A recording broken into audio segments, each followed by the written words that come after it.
All right, picture this. It's a post-apocalyptic world and your garden failed. And actually, who wants a garden anyway? Let's be honest. Need protein. There's nobody that's, exactly. Did you know that literally every cell in your body needs protein? Today, you're gonna see a first. You're gonna see the bearded butchers get to try the greatest of all time, the goat. Goat has never touched these lips. Well, and other than the form of cheese. How about you? Never had goat. Have had goat milk, goat cheese, but never goat meat. Here's the great thing about goats. Goats are in about 63% of the world. So the idea is that they're a heck of a lot easier to keep as livestock for a multitude of reasons. And we're going to talk a little bit more about that later. But first, we want to get into this goat. We're going to bust off the hind haunches, and we're going to do one of them slathered up with olive oil and Cajun, and we're going to do one of them just straight plain. And we're going to hang it over a barrel, and we're going to smoke them, and we're going to carve off slices as we're cutting this goat. So the idea is a goat can be the ultimate companion animal because it's going to give you milk, it's going to give you a hide, but most importantly, it's going to give you protein. Plus, if you butcher a cow, let's say you are at a post-apocalyptic world, you're bugging out. You can take the goat with you. You cannot take a cow in your car. Plus, if a cow produces 6 gallons of milk, what are you going to do with it in a day? The goat is the perfect animal. One of the first animals that we have evidence of domestication. Goats have been alongside humankind for a long time. And Americans, they kind of treat goats like, the rest of the world recognizes soccer. Goats are kind of like the soccer to the rest of the world. These things aren't consumed that much by Americans, but the rest of the world knows them and loves them. So I don't know if you've had goat, but today we're going to try goat. So with no further ado, Seth's going to bust this thing off of here. We're going to get some haunches off here and get them smoking over the fire. So we're pretty much just going to break this down like you would a deer or a lamb. And today we're going to be using a handsaw. We're going to be using our knives. So we're not going to be using a bandsaw or anything like that. So let's just get started. Knife and saw, pretty easy tools to get yourself a goat. And the thing about it is a lot like a deer, but you gotta catch a deer. You gotta have bullets. A goat, you can literally raise a small herd of goats from young. They don't need much fencing.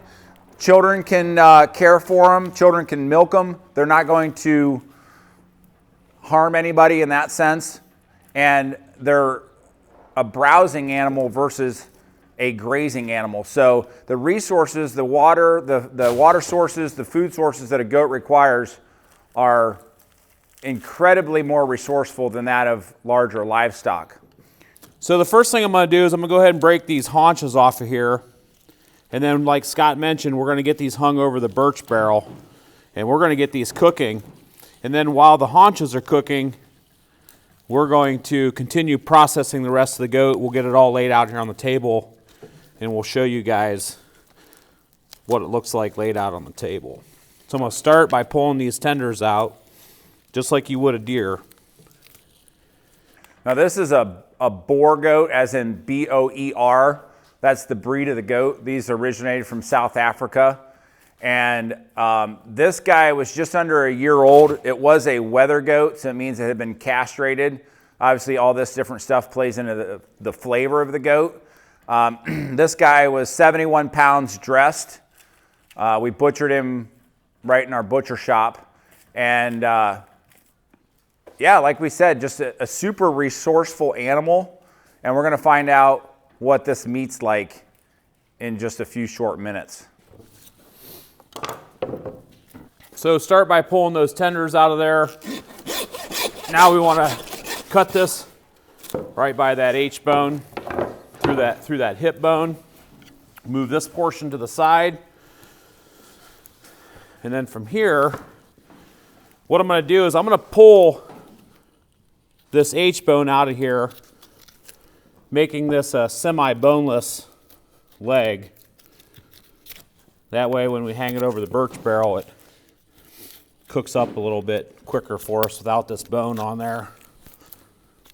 Using a little bit of that downward pressure that we talk about.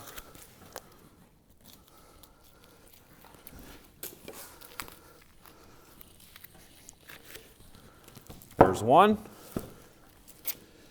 You take the tip of your knife, find that ball joint right there, cut through that ball joint.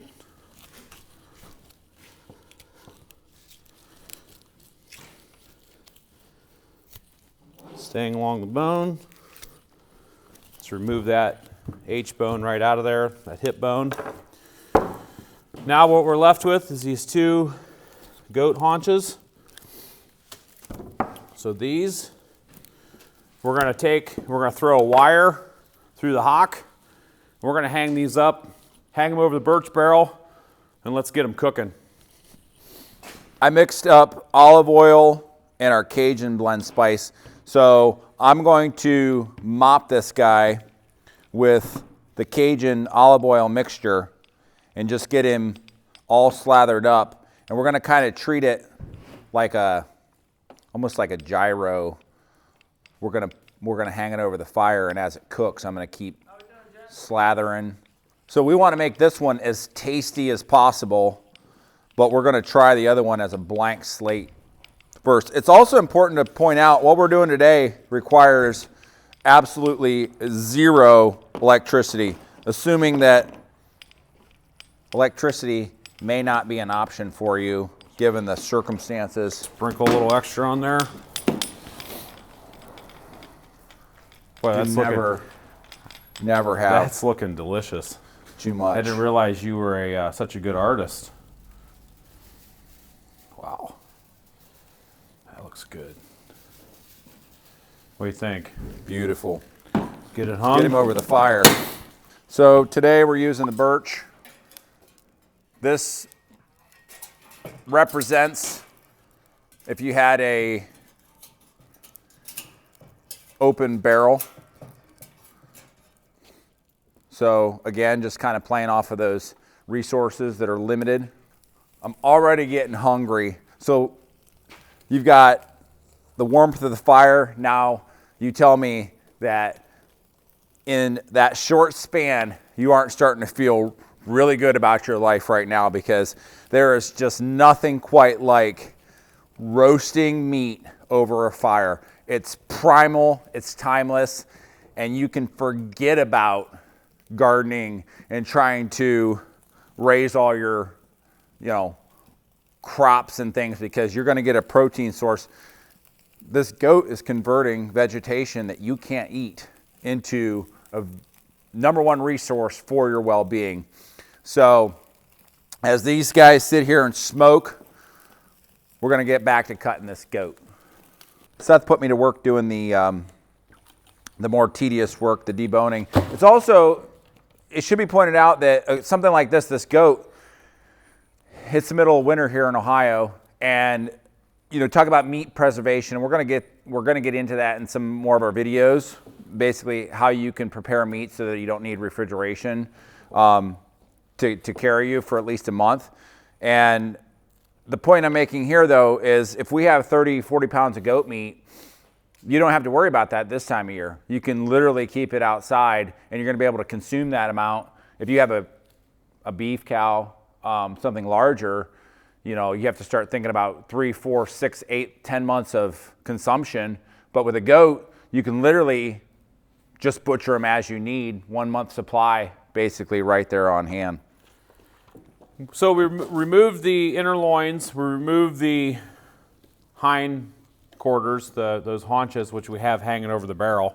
The next thing I want to do is remove these front shoulders. So just remember, just like the deer processing, just like the lamb, once you figure out the anatomy of the animal, find those muscle seams, they're all pretty much the same. So just going to start right up here at this front shank. We're going to find that seam, pulling with a little bit of pressure.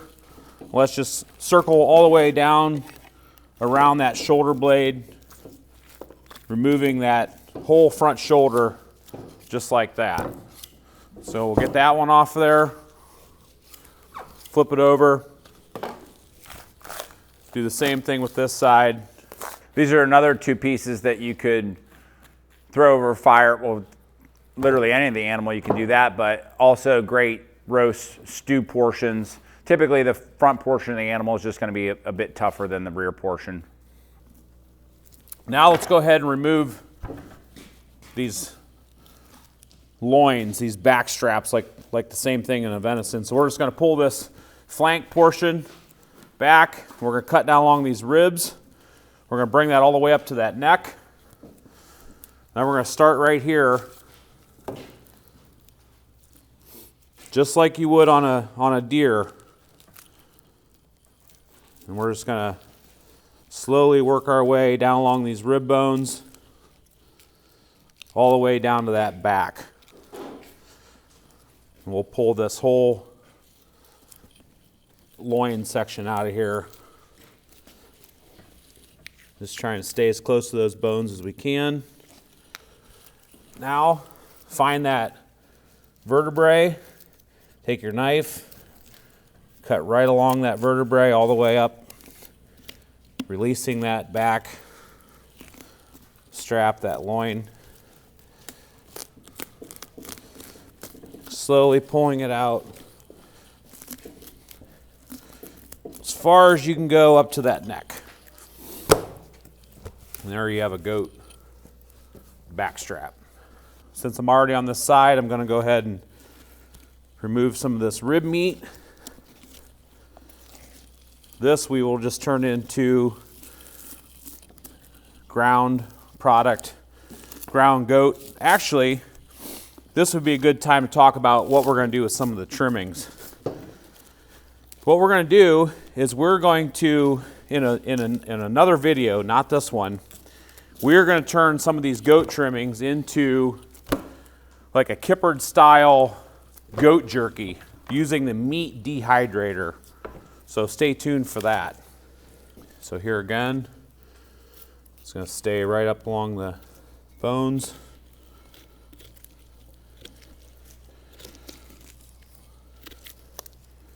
You can see those rib bones right there. A little more fat than what I'm used to on a deer. So go ahead and get that loin opened up. Then you want to come on this side, cut down along that back, that vertebrae.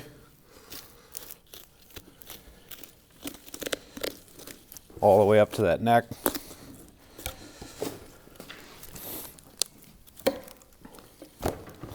And there you have 2 goat loins. Let's go ahead and take this rib meat off.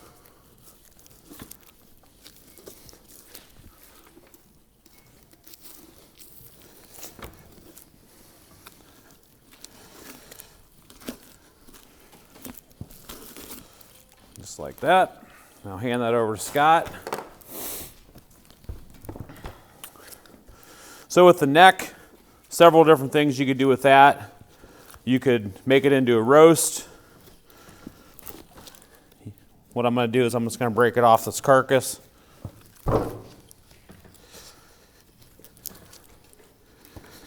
Finding that vertebrae.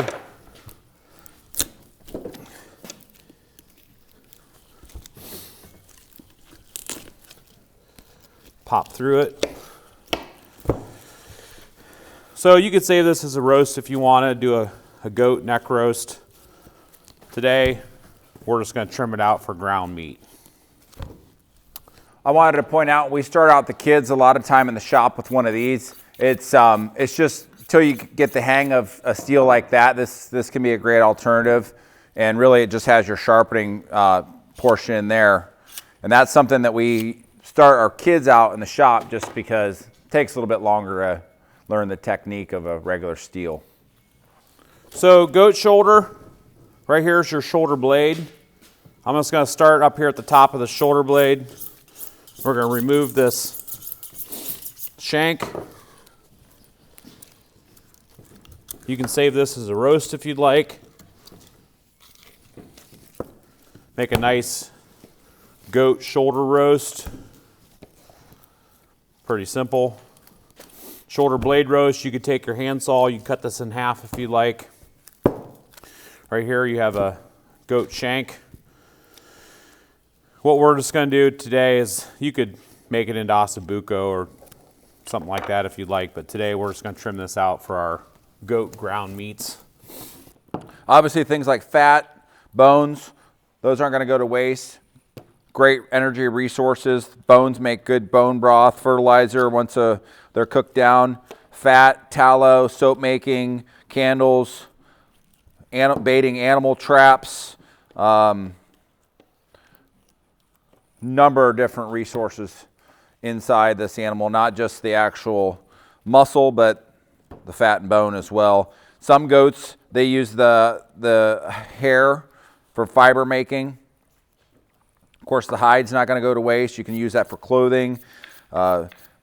Flasks, over history, those have been used for wine making, water carrying, even parchment. You can see that we're moving through this goat pretty quick. And the goal here is to get as much trimmings to produce ground products as possible, because we are going to turn this into a dehydrated food.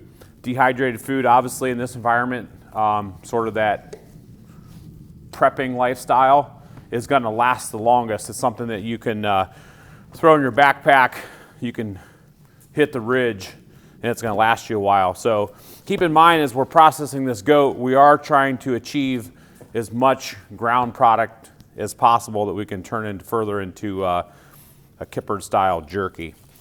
So let's go ahead and get started on this goat loin. We're just going to find that seam, and then we're going to pull this fat off the back, just like that. Much smaller loin than what you would even find on a deer. Not a lot of size to it. So we want to move that little piece of gristle along the edge, and then just like the deer, we want to use that fish fillet method.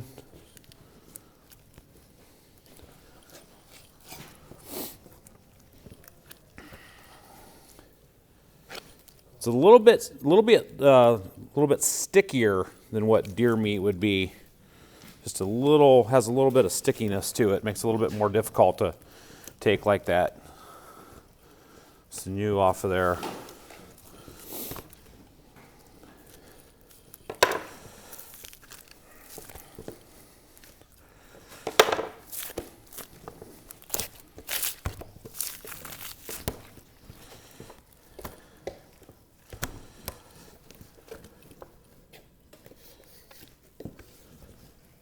Get it trimmed up.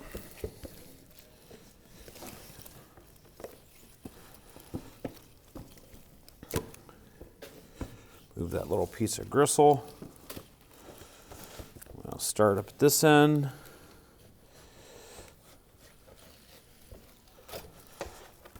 There.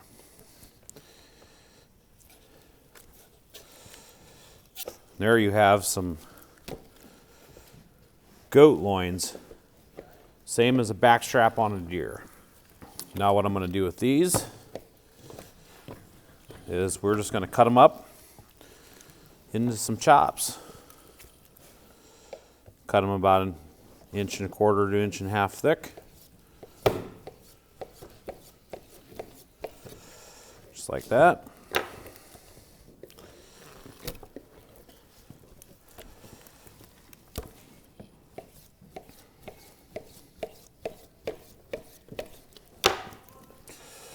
There you have some goat chops.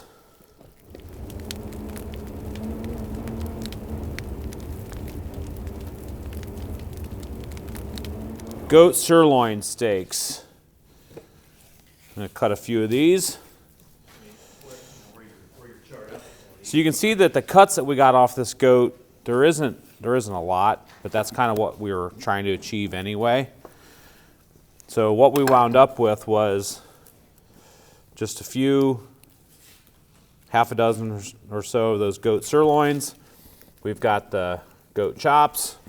We have the inner loins. We have a couple roasts.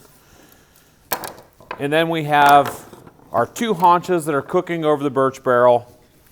And we have a nice pile of probably 25 pounds of trimmings that we're going to turn into our kippered style jerky. So that is the processing on a goat. Incredibly easy. We did that in probably about 15-20 minutes. Don't let it be intimidating. Find those muscle seams, get a good sharp knife, and a good work surface. You can do it. It's time. You ready? I think so. First time we try goat.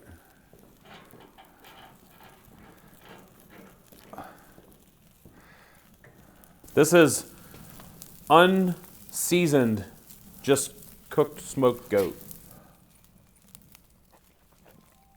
Oh. Oh my goodness, dude. It's delicious. Not what I expected at all. No. I'm shocked. It has absolutely no gamey flavor. Zero. It's just incredibly like tender, Tastes like eating really good venison or beef or really steak. good steak, yeah. That's just the raw, no seasoning, just. Get in here, guys.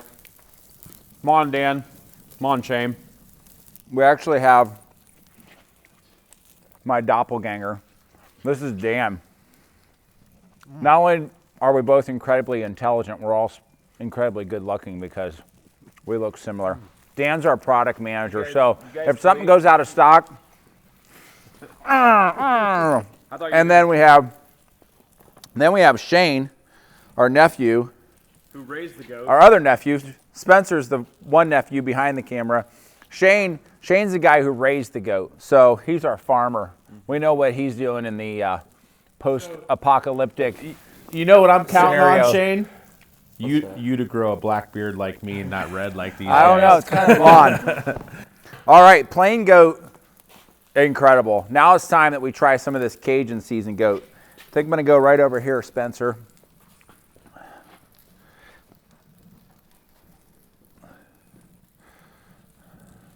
You want to just grab that side? I'm going to cut it.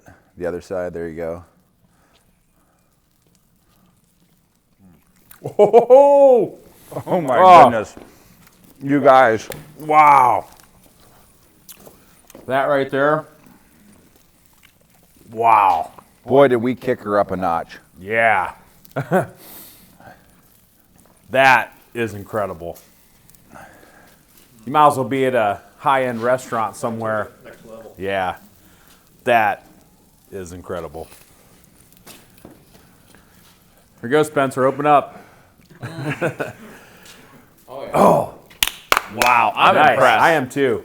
That is Not what I expected some at all. tasty, tasty protein.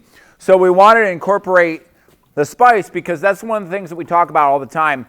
Let's say you are eating something much gamier than that. That was incredible. I think that had a lot to do with the care and everything like that. But it makes it much more palatable when you have that spice. We've got folks that have used ours in the African bush to make biltong. And it's going to lead us into the next video where we talk a little bit more about the meat preservation and how you can do this. But today, I mean, we could literally sit around this all day, keep ourselves warm, and just carve off pieces and feast, load up. Man, that's enjoyable. Delicious. Our goat is now done. And one of the things that I wanted to do was get myself a bunch of little strips. And I wanted to go down through the smorgasbord here of original. Let me see that knife. Oh, man. That was just, that's meat heaven. Black, got that sweetness, that little bit of that deep, rich coffee flavor. Chipotle. Cool and smoky. I gotta try the black on the goat. The spice adds so much depth. So I've already had Cajun because we had it on there, but That is a really good point, because if you do get an animal that's very gamey, or goat, for instance, where it has any off-putting flavors or anything like that, the seasoning will enhance the flavors to the point where you can eat it. It's so delicious. I think I'm gonna go with some black. So, today you got to see us do what we consider the ultimate prepper animal, and something new that we had never tried, which was goat. Way better than I ever expected. Thrilled with the experience, thrilled with the results. Obviously, the Bearded Butcher Blend spices and sauce are just going to enhance the experience. But what we have here, we've got obviously the steaks, a couple of nice roasts, some trim meats. This is it for today. We're going to follow up down the road with some more of the further preparation, so we can help educate you guys on how you can preserve meats. But this was a great start. We hope you liked it. We certainly did. It was one of our favorites, and we look forward to doing many more of these next time. Absolutely delicious. So there you have it. That's a goat video. Thanks for watching. Don't forget to follow us on other channels: Instagram, Facebook, TikTok. You know the deal. And until next time, see ya.